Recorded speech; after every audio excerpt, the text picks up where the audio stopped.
और चलिए अब आपको सीधे लिए चलते हैं राजधानी भोपाल और तस्वीरें दिखाते हैं ग्लोबल इन्वेस्टर समिट की, जहां मुख्यमंत्री डॉक्टर मोहन यादव यहाँ प्रेस मौजूद है। कॉन्फ्रेंस कर मैं रहे हैं। माननीय मुख्यमंत्री महोदय से निवेदन करूंगा कि अब सीधा प्रेस से रूबरू हो। आपका स्वागत है। माइक से।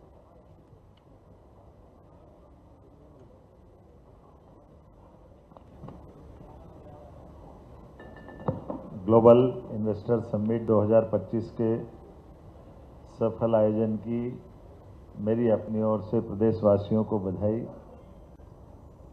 मध्य प्रदेश में औद्योगिक यात्रा का जो स्वर्णिम अध्याय रचा है, मैं आज के इस अवसर पर सरकार के सभी मंत्रीगण, माननीय उप मुख्यमंत्रीगण, माननीय सांसद जी, हमारे सभी अधिकारीगण, आम जनता, भोपालवासी, मीडिया के बंधु, सबको बधाई देना चाहूँगा।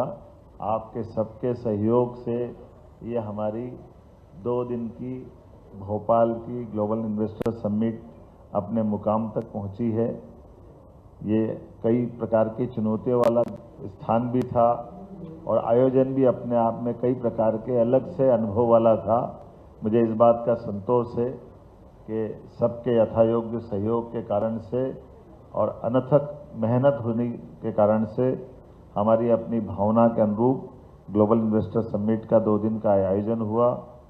खास करके मैं मान के चलता हूं कि किसी भी राज्य सरकार के लिए इन्वेस्टर समिट से न केवल उसकी आर्थिक और औद्योगिक विकास की नई एक ऊंचाई हासिल होती है, ये एक मील का पत्थर साबित हुई है। ग्लोबल इन्वेस्टर समिट 2025 का सफल समापन ये अपने आप में संतोषजनक भी है और कई मामलों में उत्साहवर्धक भी है। वैसे तो आपकी सबकी जानकारी है, ग्लोबल इन्वेस्टर समिट के लिए जो हमने स्लोगन दिया, जो थीम दी, अनंत संभावनाएं। वास्तव में किसी भी राज्य के लिए विकास के मामले में अगर पैमाना बनाए तो वो अनंत संभावनाएं ही है। और ऐसे में हमारी अपनी भूमिका, खास करके ये पहली बार समिट एक मल्टी समिट प्रारूप में की गई है, जिसमें विभिन्न क्षेत्रीय एवं सेक्टोरल विषयों पर केंद्रित चर्चाएं हुई है, जिसका उद्घाटन बीते कल 24 फरवरी को यशस्वी प्रधानमंत्री द्वारा किया गया। और मैं मान के चलता हूं, जिस प्रकार से माननीय प्रधानमंत्री जी ने उद्घाटन भाषण में जो उनने विषय रखा है, उससे प्रदेश और देश के उद्योग जगत को नई ऊर्जा और दृष्टिकोण प्रदान किया गया। प्रधानमंत्री द्वारा प्रदेश की निवेश अनुकूल नई 18 नीतियां लॉन्च की गई और खासकर उद्घाटन सत्र के दौरान एक विशेष वीडियो प्रस्तुति के माध्यम से मध्य प्रदेश की औद्योगिक एवं निवेश क्षमताओं को दर्शाया गया, जिसे निवेशकों द्वारा सराहा गया। माननीय गृह मंत्री श्रीमान अमित शाह जी और केंद्रीय मंत्री राम मोहन नायडू जी ने आज जो समापन किया और मार्गदर्शन दिया, वो हम सबके लिए प्रेरणादायी है। मैं यशस्वी गृह मंत्री का भी आभार मानता हूँ। माननीय प्रधानमंत्री जी की हमारी मौजूदगी हमें एक नए संकल्प की तरफ ले जा रही है। अब मैं ये 2 दिन होने वाले कार्यक्रमों के बारे में बताना चाहूँगा। कुल 25,000 से अधिक रजिस्ट्रेशन हमारे हुए। 60 देशों से 100 से अधिक विदेशी प्रतिनिधियों ने मध्य प्रदेश में निवेश एवं व्यापारिक सहयोग की संभावनाओं का अन्वेषण किया है। 9 देशों ने पार्टनर कंट्री के रूप में सहभागिता की है, जिसमें उल्लेखनीय मैं नाम बताना चाहूँगा: Canada, Germany, Italy, Japan, Morocco, Poland, रूस, रवांडा, यूनाइटेड किंगडम अर्थात इंग्लैंड। विदेशी प्रतिनिधियों के कुछ नाम मैं उल्लेख नहीं दूंगा, नाम तो बहुत सारे हैं, लेकिन जैसे श्री राज मोदी, ये उप मंत्री उद्योग एवं वाणिज्य जिम्बाब्वे सरकार के, डॉक्टर शंकर प्रसाद शर्मा, राजदूत नेपाल, श्री मोहम्मद मलिकी, राजदूत मोरक्को, सुश्री स्टेला नोकोमा, राजदूत जिम्बाब्वे, डॉक्टर डिजायर बोनीफेस सोम, राजदूत Burkina Faso, Shri Felix Diallo, राजदूत माली, सुश्री अना तबान, राजदूत मोल्दोवा, श्री जगन्नाथ स्वामी, उच्चायुक्त फिजी, सुश्री जैकलिन मुकानेरा, उच्चायुक्त रवांडा, सुश्री लेबो हांग, वेलेंटाइन मोचाबा, उच्चायुक्त लेसोथो, श्री यागी कोजी, महावाणिज्य दूत जापान, श्री मार्टिन मेयर, महावाणिज्य दूत Switzerland, Shri Ivan Y Fetisov, महावाणिज्य दूत रूस, श्री वाल्टर फेरारा, महावाणिज्य इटली, श्री डोनाविट पुलस्वात, महावाणिज्य Thailand, Shri James Michael Sal, CEO Canada, Shri Hiroyuki Kitamura, महानिदेशक जापान, श्री एरिक गुडब्रांड, पूर्व मंत्री नॉर्वे। और आज जो गवर्नर रूस के आए थे, उनके एक दल आया था, इसका नाम इसमें छूट गया है, वो अलग से पूरा दल लेके आए थे, मेरी उससे 1-to-1 हुई थी। अग्रणी उद्योगपतियों की भागीदारी, 300 से ज़्यादा वृहद इकाइयों के चेयरमैन, सीईओ, मैनेजिंग डायरेक्टर आदि इसमें इनने सक्रिय भागीदारी ली है। GIS 25 में उद्योग जगत के दिग्गज Shri Gautam Adani, chairman Adani group, Shri Nadir Godrej, chairman MMD, और Shri Firoz Khambata, chairman Rasna private limited, Shri Baba N Kalyani, chairman MMD, Shri forge limited Rahul Awasthi. वैसे कई सारे नाम आपने सबने देखे होंगे, उल्लेखनीय नामों में मैंने बताए हैं, ये काफ़ी नाम इसमें है।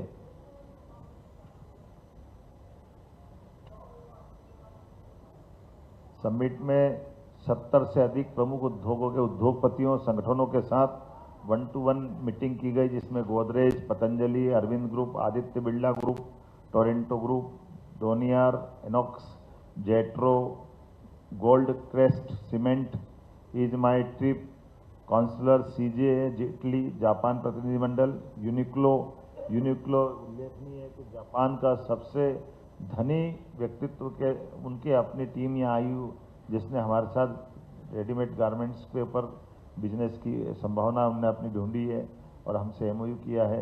ब्रिज स्टोन, हेटिच, पूजा एंटरटेनमेंट एक प्रमुख मैन्युफैक्चरिंग है, रोड माइनिंग सहित कई सारे सभी सेक्टर में मैं मान के चलूँगा कि लंबी लिस्ट है, इसमें आप पढ़ लेंगे।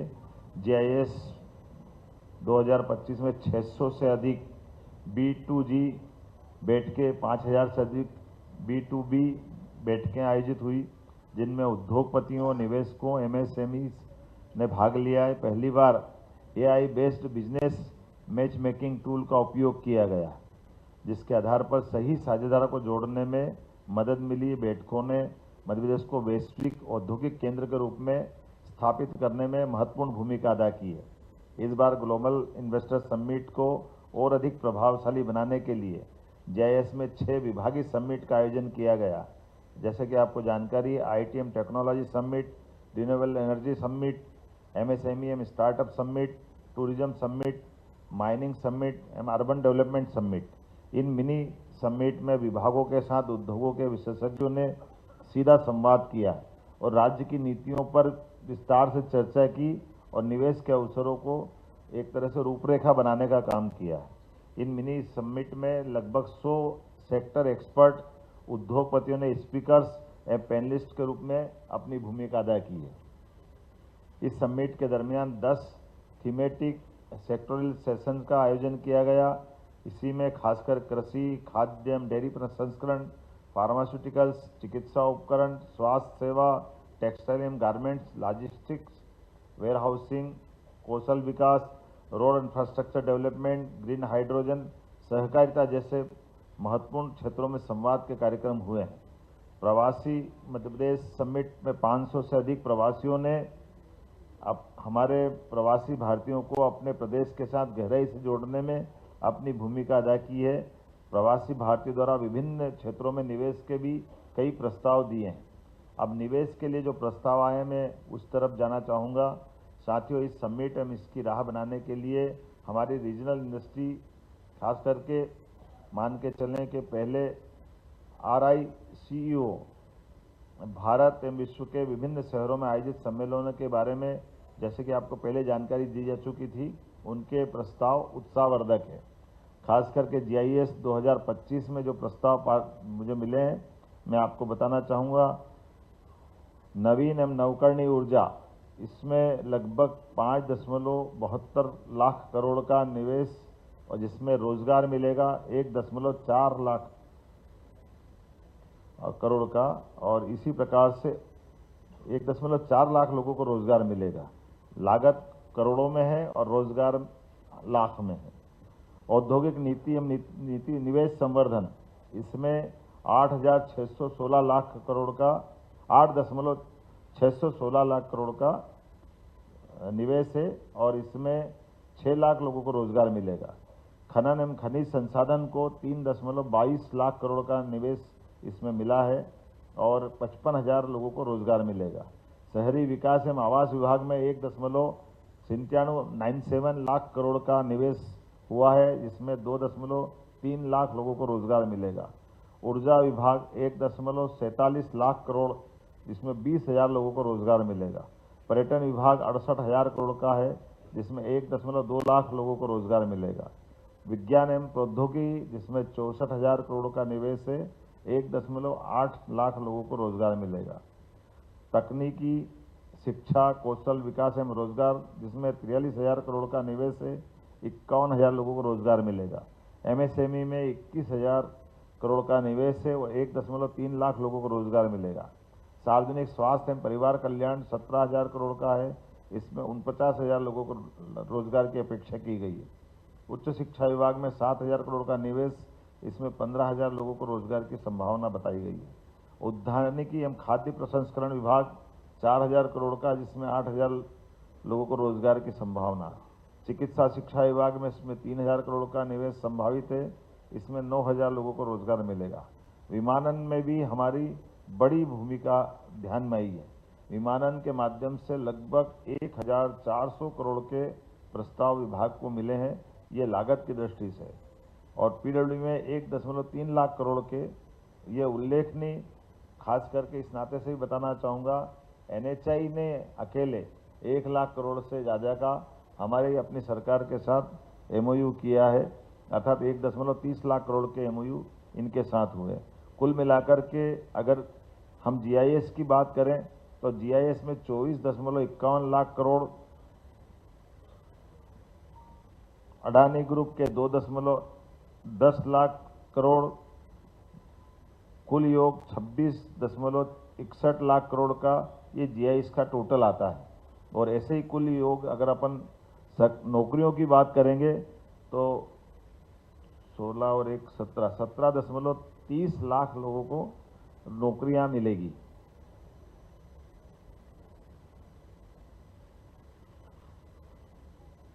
और रीजनल इंडस्ट्री कॉन्क्लेव, इनके भी मैं डाटा देना चाहूँगा जो पहले आपकी जानकारी में है ही। रीजनल इंडस्ट्री कॉन्क्लेव के अलग अलग जो हमारे आंकड़े हैं वो 2.34 लाख करोड़ के, जिसमें 2.74 लाख रोजगार का। इंटरेक्टिव सेशन जो हमारे अपने राज्य के बाहर जो बाकी राज्यों में जाकर हमने किए थे, उसमें 1.42 लाख करोड़ के और 1.32 लाख नौकरियां।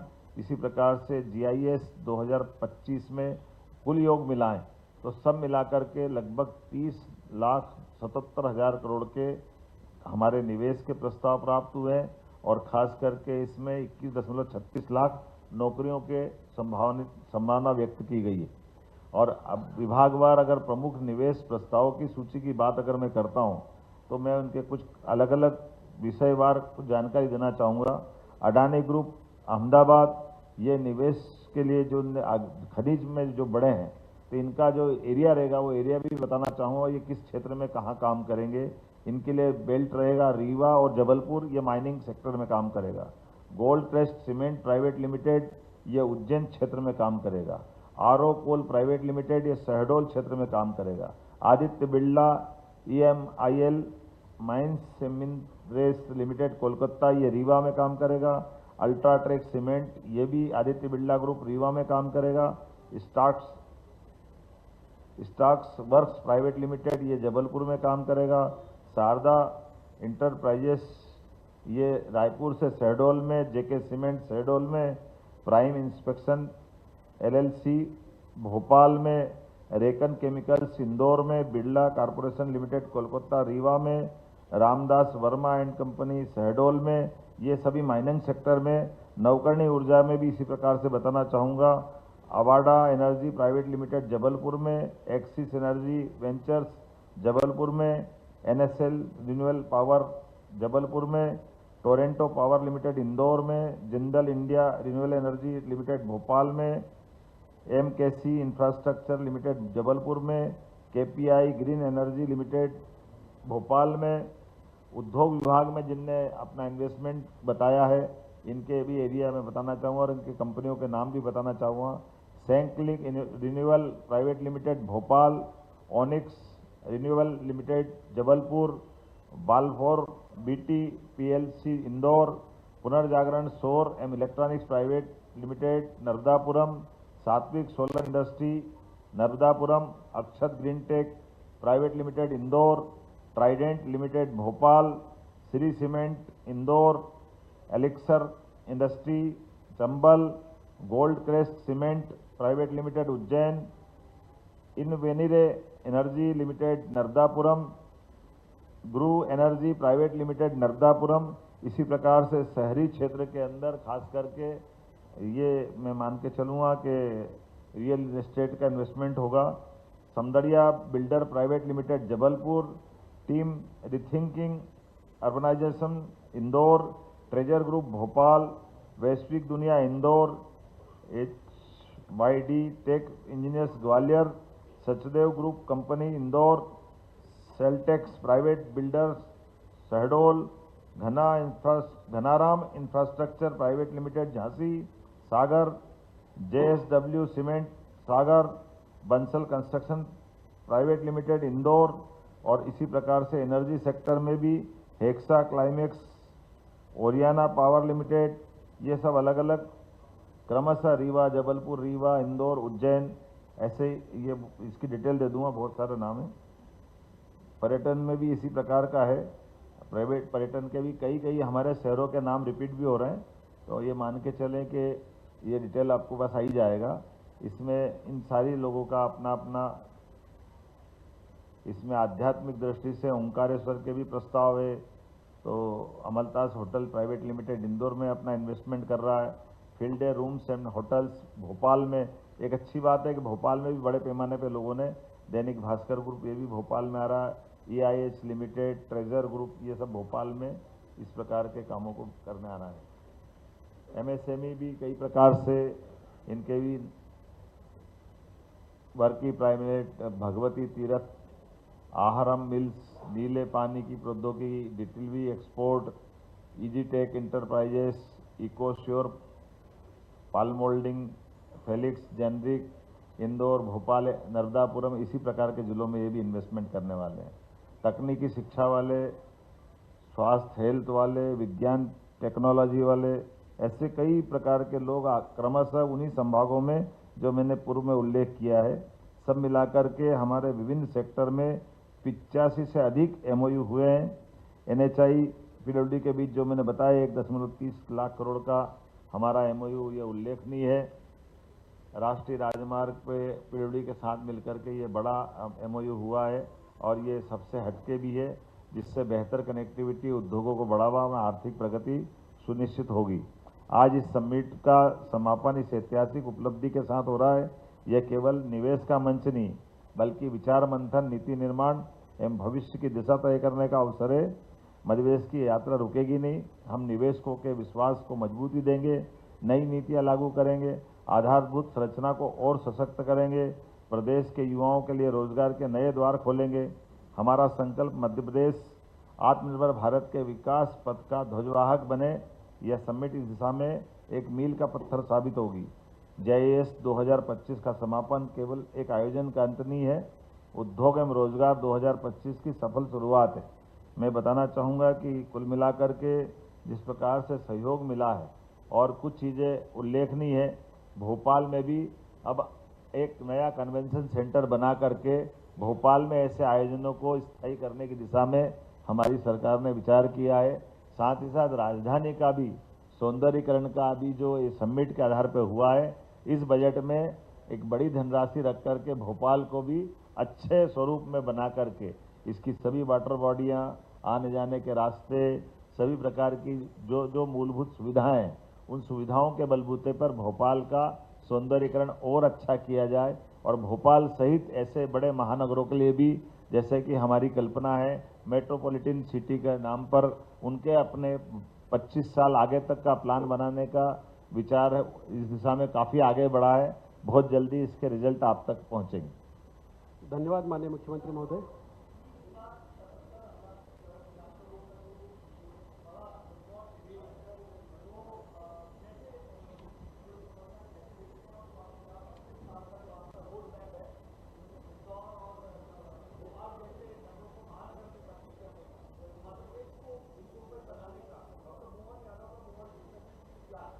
मिनी बम्बई में ये अपने आप में स्वाभाविक रूप से जिनकी प्रगति हो रही है उनको अपने जिलों से युक्तियुक्तकरण के आधार पर मेट्रोपॉलिटन कल्पना के अनुसार कई राज्यों ने अच्छे प्रयोग किए हैं। उन प्रयोगों को हम अपने यहाँ दोहरा करके भविष्य की दृष्टि से ऐसे कई विकास के काम कर रहे हैं। लेकिन अभी तो मैं इसकी बात करूँगा, उसकी प्रेस अलग करेंगे जब आने वाला है। सुधीर, हेलो।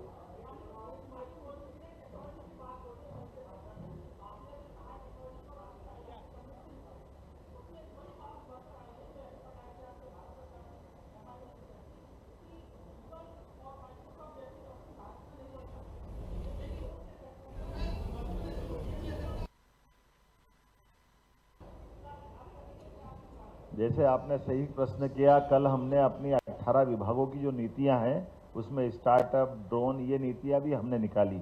सेमीकंडक्टर वाली बात भी आई है।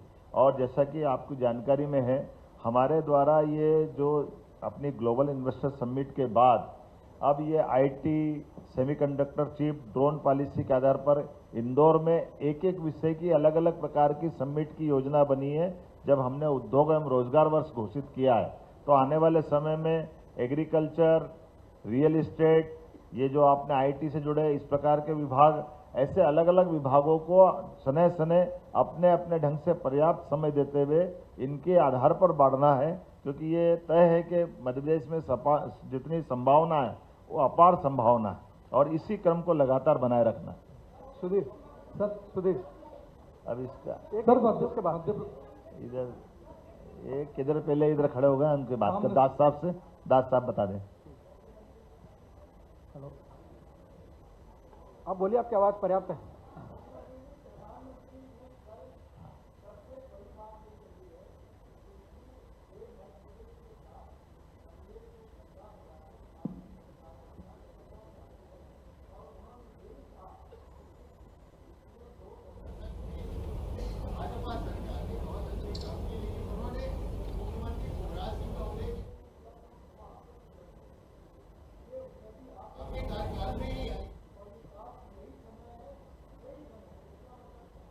देखिए, बहुत अच्छी बात उनने कही है कि लगभग ये 20 साल की हमारी सरकारों का अगर आकलन देखें, अब ये कांग्रेस के लोग जवाब दे कि 1956 में मध्य प्रदेश बना था, लेकिन आप जानकारी निकाल लेना, गूगल से भी मिल जाएगी कि 2003-4 तक औद्योगिक विकास दर क्या थी, वो माइनस में थी। अगर माइनस में है तो ये आखिर लंबा समय जिनने निकाला, ये किनके खाते में जाएगा? मैं वैसे माफ करना, अभी हम कांग्रेस बीजेपी नहीं करना चाहते हैं, क्योंकि विकास के मामले में सबके साथ चलते हैं, लेकिन जो रिकॉर्ड है उससे तो नकार नहीं सकते हैं। सड़क, बिजली, पानी, अगर सबकी कठिनाइयां हैं, उद्योग कैसे पनपेंगे? और ये बात भी सही है कि वो सारे उद्योग जो अंग्रेजों के समय से चल रहे थे, वो एक एक करके दम तोड़ते गए उसी कालखंड में, जिसको हमने अभी अपने ढंग से उन मजदूरों का भी चुकारा किया और उनकी भूमियों के बलबूते विकास के नए कीर्तिमान, नए हमने टारगेट तय किए हैं। लेकिन विकास के मामले में कुल मिलाकर के ये दृष्टिकोण सकारात्मक रहे, इतने ही आग्रह। मुख्यमंत्री जी 26